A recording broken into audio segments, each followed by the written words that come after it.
Hey, I'm Butch Patrick, and this is Mike. Laurel's behind the camera, and they are filming a really cool show that I'm happy to be part of. It's called Tales of Salem, and they've got a lot of good content, so watch it.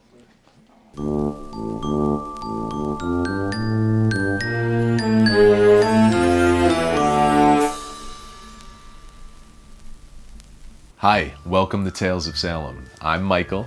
And I'm Laurel, and we are an artist couple based right here in Salem, Massachusetts. And this is Nova. She is our old girl. She's 15, and she's still going strong. And we have another dog who is right over there asleep. Romeo is his name. Tales of Salem covers the stories of everything happening in Salem, Massachusetts. People, places, artists, events, history. Whatever it is, if it's happening in Salem, in our magical little town, we're going to be there to cover it. So it's October in Salem, Halloween season is in full effect, and there are so many cool things happening in town. Today, it's Friday, October 10th, and we're going to meet Butch Patrick, who played Eddie Munster in the legendary 1960s sitcom, The Munsters, a show that I grew up with. My dad got me into it as a kid. More and more people every day fall in love with The Munsters. I can't tell you how excited I am to meet Butch. We're gonna sit down and talk with him, and then we're gonna meet Brad Loree, a stuntman, an actor, absolute gentleman. He played Michael Myers in Halloween Resurrection. So, two icons of the screen, both adjacent to the horror world, which is something we both love. You'll be seeing a lot of that on our channel. It's not all gonna be horror, it's gonna be all about Salem, but Salem does have a lot of love and a culture that welcomes that. So we'll be there to cover it. Absolutely. So let's go check it out. All right.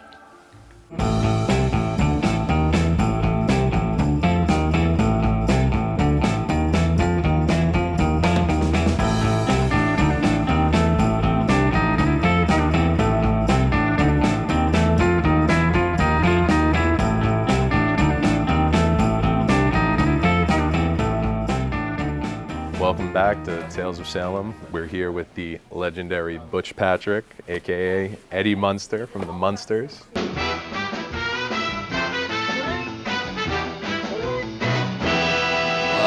What a nice intro. I could have gone even harder. I just didn't want to embarrass you in front of all these beautiful people in Salem. But what brings you to Salem? Well, it's month of October. We're touring around. I'm on the road all year anyway, but come October, the Northeast seems to always bring me back up here. This is about my 5th trip to Salem, but we're here just doing some personal appearances and talking to people, and we decided to come back to the Silver Moon comic store. This is a great place, and Salem's a great town. Love it. What have your experiences been like in Salem in the past years? Like, what do you think about Salem? Well, the first time I came here, there was an ox cart that was called Get Pulled by a Monster. And I did 3 different appearances, and my limo, instead of having a car, I had a monster in an ox. It looked like Quasimodo, oh my God, pulling me around on an ox cart. So I started off with a really cool experience. We need to bring that back. I've never seen that. We need to bring that back. Yeah, it was a great, I mean, you could do it. I mean, he was dragging me around because I needed to get somewhere, but when I wasn't on it, he was charging people to get pulled by a monster. Oh my God. Let's write that down, bring it back. He wants to do it. If Butch wants to do it and the people want it, let's make it happen. Well, Salem is full of entrepreneurs and people doing some good stuff, especially with a overtone of monsters and witches. Oh yeah. Well, speaking of monsters and witches in Salem, the Munsters, it's one of the most beloved shows of the 60s, actually probably of all time, if you given the horror, comedy, sitcom vibes. How does it feel being somebody who's in such a beloved franchise, a beloved show, a beloved family that people grew up with? My dad got me into the Munsters. We talked earlier about how it's passed down generation to generation. There's young kids probably growing up with the Munsters. How would you describe the feeling of meeting all these people who love? Well, in Hollywood, it's nice to be remembered for anything. There's so many people that never make it and never really, have a career. So to be on a show that has longevity and positive vibes and good family values is one thing. And then the fact that the horror genre is so big today, but it all started off in 1931 Frankenstein movie at Universal Studios. So Universal did all the monster movies in the 30s and 40s that we know and love that led to everything else, and the Munsters was an extension of that in the 60s. So theoretically, when you walk around Salem and you see all this stuff going on, you can look, it sort of has its pedigree at Universal Studios. So it's kind of neat being part of that, in addition to being part of a lot of, friendly family memories and people that enjoyed watching the show with loved ones who are no longer with them. It's always a good time. I guess it's no mistake that, your father in the show, and I guess you grew up with Fred Gwynne because you were a kid in the show. Mm-hmm. He's probably filled that role as like a fatherly figure in that situation as like an acting coach and a mentor. Yeah. And he was one of the best TV dads. Sometimes he doesn't make the list. You think of Ward to Cleaver and this and that, but the Cartwrights, Lauren Green as Ben Cartwright, but Herman Munster was an excellent role model for a father. He's above all those that you mentioned. Literally. Yeah, literally. I think. And he was the level-headed one in the family. And speaking of the level-head, speaking of Frankenstein, he is a Frankenstein character. He's Frankenstein's monster. So the show wasn't about horror; it was about family, and it was relatable. Yeah, it was a very interesting show. It was a great time. The '60s had a lot of interesting, unusual shows that were very popular and very successful, and Witches and Genies and Martians and Talking Horses and Munsters and Addams Family, and we were just lucky to be part of a good time. Have you ever seen an Eddie Munster running around the wild, like you're just walking around town in Salem or somewhere else and you see somebody in the character? Occasionally, yeah. Yeah, once in a while. Especially, we do a lot of Halloween costume contests, which that's kind of like a no-brainer. Yeah. But no, you see some kids with widow's peaks that were always called like Eddie Munster because the TV show is so popular. But no, not too often. You don't get a whole lot of kids running around with velvet shorts and carrying woof-woof dolls. Well, in Salem, thank goodness. I was going to say, in Salem, you're definitely likely to see that. If you were going to find them, this would be the city to find them in. Our friend Randy, he's a great artist, photographer. You'll see him. He's one of the buskers. He's Uncle Fester. He's part of the Addams family. Mm-hmm. So obviously, Addams family, Munster is part of the same scene. I know that there's been some buskers of the Munsters, but we need a whole Munsters family. Yeah. It's hard to get I think the Herman Munster is the hard character. You need a big, tall guy with the right prosthetic. I've seen a few of them. You can't recreate Fred Gwynne either. So, anyway, thank you so much, Butch, for the interview, and thank you for coming to Salem. And thank you to Laurel behind the camera. Yes, thank you, Butch. You got it. And then just my dad, who is a huge fan. Could I maybe just say you a quick? What's his name? Michael as well. Michael as well. Hey, Dad. Guess who I'm here with? Hey, Michael Sr., Michael Jr., Butch Patrick says hi. That's me. Thanks, Butch. Appreciate it so much. You good.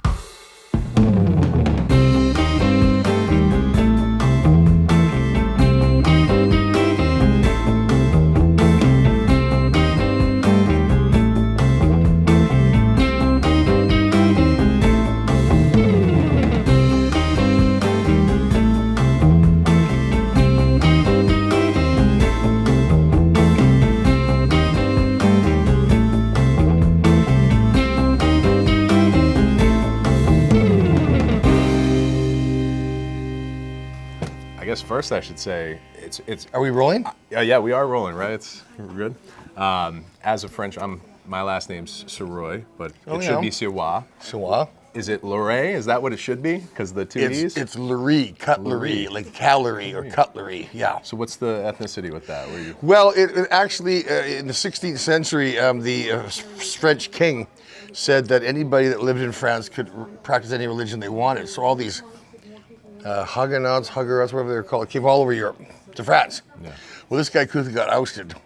Next king said, "You're either Roman Catholic or get the hell out." So they either went home or they went across the water. But my point is, Lowry was the original family name, but it got francophoned. They changed it. It got francophoned to Loree. And then John Loree in 16, whatever it was, came to Manhattan, and we've been breeding like rabbits ever since. Well, there we go. So it's Brad Loree. We got it. Loree, like cutlery. Good Easy. Word. Yeah, there you go. You got the knife. We have the kitchen cutlery knife. and calorie, and I got lots of calories. So. There's something called nominative determinism. You ever hear that? It's there's a Wikipedia article about it. I feel bad saying Wikipedia because that's usually a bad idea. Yes. But look it up. It's the idea that your name leads to your destiny. Like Dr. Like Peeman or whatever becomes urologist. It's kind of like that. It's like when your name has something connected to what you're ultimately known for, Really? it's called nominative determinism. So maybe Loree, cutlery, Interesting. you were always destined to wield a blade and Oh, I you know, was a beloved I was franchise. destined to be a serial killer in the movies. Yeah. Yeah, maybe that's it. Anyway, I wanted to introduce Brad Loree, known for playing Michael Myers in Halloween Resurrection, among many other things. He's also a stuntman with tons of credits in movies you'll definitely recognize. I'm on IMDb. If you want to look me up as Brad Loree. There you go. Loree. Yeah, that's right. But they'll know by the title. I'm sure they'll see. Not it, but Lorre like Peter Lorre. No. No. A great actor. Another great actor. Different, not a stuntman. But, No. You know, No. great actor. Another screen legend, just like yourself. He was a Hungarian. He escaped from communist Hungary back in the day. Yeah, it's amazing how many people in Casablanca had that story. Anyway, Fritz Lang's M is one of the craziest movies. I love that movie. That whole ending is like mind blowing. They slap the. Oh my God. CM. Speaking of horror. Anyway, I want to ask you. I know why you're here. What brings you to Salem? Well, my friend over there, Dominic Cote, is a young promoter, and he arranged 4 different locations in 4 days for me to come and hang out with the fans and hobnob and see the area. I'm really enjoying it because it's a beautiful time of year. It's my favorite time of year, and not because of Halloween. I just love fall, you know, and the changing of the leaves and all that. So that's what I'm doing here, and I'm having a great time. What better time to come as a Michael Myers? Yeah, well, that's just it. You know, it's the perfect time of year. It's Halloween. Before we continue real quick, I'll just making sure it's still recording. We're good? And how do the sound levels look? Those little levels aren't going up to the red? They're not. Good, thank you, sorry. No problem. We just started this channel. I will. I was telling, The good stuff. I interviewed Linnea Quigley recently, and it was my first interview I've ever done. This is something new for us, so I'm Oh, kind of wow. coming. I'm usually Oh, wow. behind the camera. Wow, I So feel honored. Forgive me for that, but have you ever been to Salem? I know we asked No. earlier, but No, I've never been. I have spent very little time on the East Coast. what do you think of Salem? I love it. It's gorgeous. Everywhere I look, I think I'm looking at a Norman Rockwell painting. You know, potential Norman Rockwell. Is it Norman Rockwell? Yeah. Yeah, oh yeah. It's from around And the area. From the area. I'm going to say this is. I find in Canada and the States. I maybe shouldn't say this on camera, but anyway, I just find that maybe it's because I was conceived in Ontario, but I find the more east I go, the more I like the people. Hey, I definitely relate to that. And I'll stick by that to the day I die. We shoot some movies up in Vancouver, and Ken Kersinger, who played Jason in Jason vs. Freddy, is one of the guys that got me in the business. Oh my God. And I came this close to getting the Jason job, but that director said I wasn't tall enough. Oh my God. So I said, if I don't get it, I sure hope Ken gets it. Isn't that why they replaced Kane with Ken? Yeah, He that's one of got the cast reasons. in That's Freddy one of the vs. reasons. Yeah. Wink, wink. Well, we could talk for days about Jason. We've talked to Kane, but today we're talking to Brad Loree, Michael Myers from Halloween Resurrection. So I got the Salem question out of the way. I'll keep it brief because I'm sure people want to meet you. Yeah, I'm gonna wrap up real quick. That's what I didn't want to. I could talk to you all day. My bad. He's so cute. Another time we'll get you on camera. Yeah, you got my information. We do this by Zoom or whatever. Absolutely. But one question I wanted to Okay. talk, because I'm sure you've been asked a million questions about Michael Myers, but you know, when I walked in here and we met for the first time, one of the first things out of my mouth was about stunt work and how I appreciate, you know, how you put your body on the line for an art form that's kind of dying with the advent of CGI and AI. Yeah. And you know, stuntmen are like some of the greatest films ever had stuntmen who literally gave their lives in some cases for this. Yeah. As a stuntman, what do you think is the greatest stunt work you've ever seen in a movie? Like, what's the movie that has the best stunt work from the perspective Wow, of the what stunt? a good question. I never even thought. Oh boy. It doesn't need to be the best. Sorry to, let's not put the weight on you to pick the best. Maybe you can pick one of the best. We'll phrase it as one of the best. Stunt work. Movie with lots of stunt work. Oh, shoot. On the way home, I'm going to go, oh, I should have said, you know, that happens all the time. What about did a film get you into stunt work? Like, I know you told me the story of how your trainer got you involved. When I was 13, I fell in love with Bruce Lee for the second time in my life because I loved him as Kato when I was 6. Yeah. So I asked my dad if I could join the local karate school, and at that time in June 1974, the green belt instructor was a guy named Tony Morelli, who went on to be the WKA World Champion, Cruiserweight Champion. Rob Webb's gym outside Vancouver, where some of the best boxers and kickboxers in BC train. The club's two best kickboxers are Dennis the Crawford and Tony Antonio Giovanni Morelli. This is in the early 80s when the film industry was first coming to Vancouver, and he started doing commercials and stand-in work, and then the stunt guys just said, hey, you're with us. And because I was his friend and sparring partner, and he just kind of dragged me along. I was not very aggressive at first because I wanted to be an actor and because I couldn't imagine myself being, like, to me, you had to be a world champion to be a working stuntman. But Ken Kersinger is the one who said to me after work one day, he said, Brad, if you should be doing this, and if you get a headshot and a pager and a resume, I will take you around and introduce you to everybody you need to know. And then you can take it from there. And he, true to his word. I mean, I know Ken, he said 1983, we were doing background work together, you know? Wow. Yeah. It's crazy how the world, the stunt world and the slasher world is connected in that sense. Because you were talking about Ken, who obviously was Jason and Freddy versus Jason.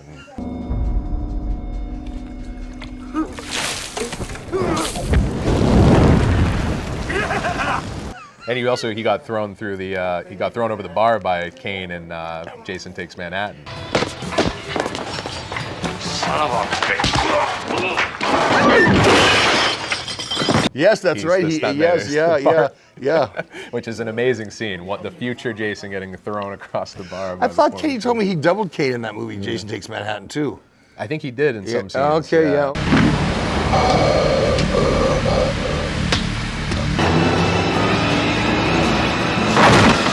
Maybe. I think they It's shot. just that he's so much taller than him. Because that was shot in Vancouver, right? That was a. I think it was a Canadian movie, right? Somewhere in Canada. They shot somewhere downtown, like Toronto, maybe. I don't know. It might have where been the hell they shot Toronto. it. Yeah, I can't remember. I should know. I'm usually obsessed with imagine facts the- like that. I'll punch it in later. You'll see my lips like being replaced. We did the entire film in Vancouver, which is kind of interesting. Jason Takes Manhattan, but we shot in New York City for 2 days. If I wasn't 65, I'd know all these things. My memory just isn't what it used to be. Hey, My photographic memory ran out of film. I'm in my mid-30s and I'm already starting to. You're just a kid. But anyway, I could talk your ear off all day. I got herpes Brad, meds older than you. Michael, nice to meet you. Thanks for coming. Thank you for coming to Salem. Laurel? You're always welcome in Salem. You're always welcome. I really appreciate that, man. But get a hold of me, you guys. We'll chat some more You online. can remember a good film with good stunt work or something. Yes, you I'm could going to say, get back to you "That's on some that. of I'm the going to best get I've back to seen. you on I'd love to that. hear it. Maybe I can get you on Zoom chat or something. Do like Sure, absolutely. Of course, I'm available. One more time. Brad, All right, man. appreciate Thank it. you very much. God Appreciate bless. it.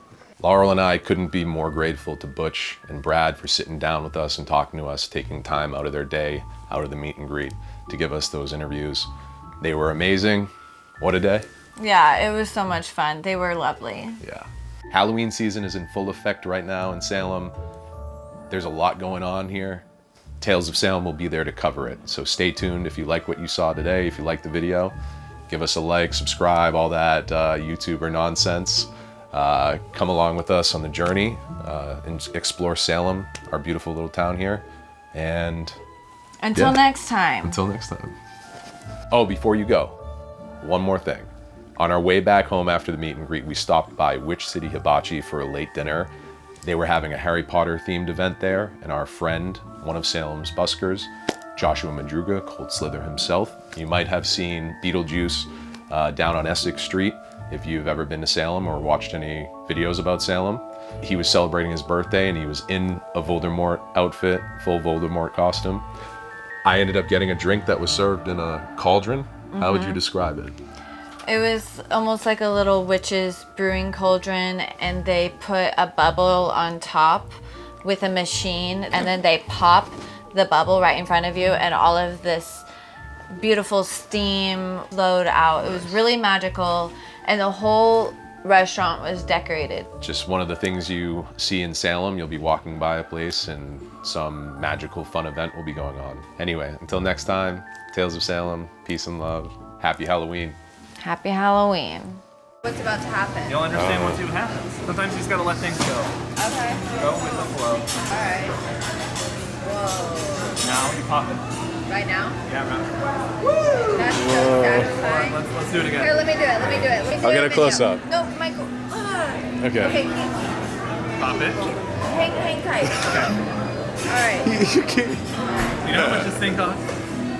$600. $600 just for a bubble machine. It's so fun. Whoa! Does it smell good too? Wow, it does. It does smell good.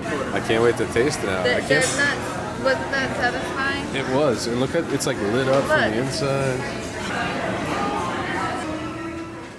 If you have any questions you want me to ask Brad, we're definitely going to do a follow-up interview, so leave them in the comment section and I'll be sure to ask him. As you know, it's Halloween season. Salem is crazy right now. There's a lot going on. We're going to be posting a ton of episodes this month, so if you liked this episode, definitely hit the subscribe button, like, comment, whatever, blah, blah, blah. You know the deal.